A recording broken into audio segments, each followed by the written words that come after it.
ભરૂચમાં anti corruption બ્યુરોએ મોટી કાર્યવાહી કરીને ફૂડ એન્ડ ડ્રગ્સ વિભાગની 2 અધિકારીઓને 40,000ની લાંચ લેતા ઝડપી પાડ્યા છે. ફરિયાદીએ ભરૂચના ખોરાક અને ઔષધ નિયમન તંત્રની કચેરીમાં દવાના નવા હોલસેલ પરવાના માટે અરજી કરી હતી.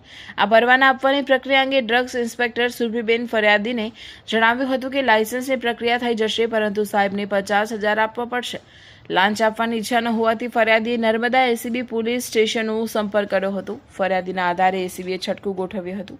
એસીબીના છટકા દરમિયાન આરોપી પ્રકાશભાઈ પોસનાની અને આરોપી સુરભીબેન દેસાઈએ ફરિયાદી પાસેથી 40,000ની લાંચ સ્વીકારી હતી. લાંચની સમગ્ર રકમ એસીબી દ્વારા રિકવર કરવામાં આવી હતી. એસીબીની માહિતી મુજબ લાંચની માંગણી 50,000ની હતી, જ્યારે સ્વીકારવામાં આવેલી અને રિકવર થયેલી રકમ 40,000 હતી. આ કેસમાં પ્રકાશ નાનકરામ પોસનાની ભરૂચ ફૂડ એન્ડ ડ્રગ વિભાગમાં મદદનીશ કમિશનર તરીકે ફરજ બજાવતા હતા, જ્યારે સુરભીબેન મોહનવાલા દેસાઈ ડ્રગ્સ ઇન્સ્પેક્ટર તરીકે ફરજ બજાવતા હતા. એસીબીના જણાવ્યા અનુસાર બંને સરકારી સેવક તરીકેના હોદ્દાનો દુરુપયોગ કરીને લાંચની લેવડ દેવડ કરી હતી. ટ્રેપ બાદ બંને સામે કાયદેસરની કાર્યવાહી હાથ ધરવામાં આવી છે. આ સમગ્ર કાર્યવાહી નર્મદા એસીબી પોલીસ સ્ટેશનના પોલીસ ઇન્સ્પેક્ટર ડીડી વસાવાની ટ્રેપિંગ અધિકારી તરીકેની દેખરેખ હેઠળ કરવામાં આવી હતી.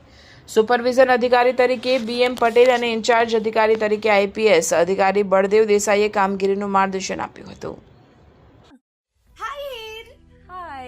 અરે કેમ શું થયું? તારા મોઢા પર કેમ 12 વાગ્યા છે? અરે જવા દે ને, કેટલી મહેનત કરીને મમ્મી માટે ડિનર સેટ લાવી અને મમ્મી કહે કે નકરું પ્લાસ્ટિક લઈને આવી છે, હવે એક્સચેન્જ કરાવીને સ્ટીલનું ડિનર સેટ લાવવા કહે છે. હા તો એમાં શું થયું? સ્ટીલનું લઈ આવો. અરે જવા દે ને, ક્યાંથી સ્ટીલનું લાવું? આજકાલ સ્ટીલના વાસણો ક્યાં સારા મળે છે? કાં તો એ કટાઈ જાય, ફાટી જાય, કે છેલ્લે કઈ નહીં તો વળી જાય. હવે સ્ટીલના વાસણો નહીં ફાટે, વળે કે નહીં કટાય. ભરૂચમાં સ્ટીલની કોઈ પણ વસ્તુ ખરીદવી હોય તો ભરૂચનું માત્ર એક જ સ્થળ, વર્ષોથી વિશ્વાસપાત્ર નર્મદા ઇન્ડસ્ટ્રી. વાવ, આ તો બહુ હેવી અને સારી ક્વોલિટીનું સ્ટીલ લાગે છે. પણ આ બધી વસ્તુઓ પર ડિસ્કાઉન્ટ મળશે ખરું? અરે આ બધી વસ્તુ તને હોલસેલ ભાવમાં મળી જશે. ભરૂચના બધા હોટેલ્સ વાળા, કેટરિંગ વાળા બધા અહીંથી જ વાસણો ખરીદે છે. માત્ર ભરૂચમાં જ નહીં પણ વિદેશમાં પણ નર્મદા ઇન્ડસ્ટ્રીના ટ્રાય-પ્લાય વાસણોની ખૂબ જ માંગ છે. એટલે જ વિદેશમાં રહેતા લોકો વાસણો ખરીદવા માટે નર્મદા ઇન્ડસ્ટ્રીને જ પસંદ કરે છે.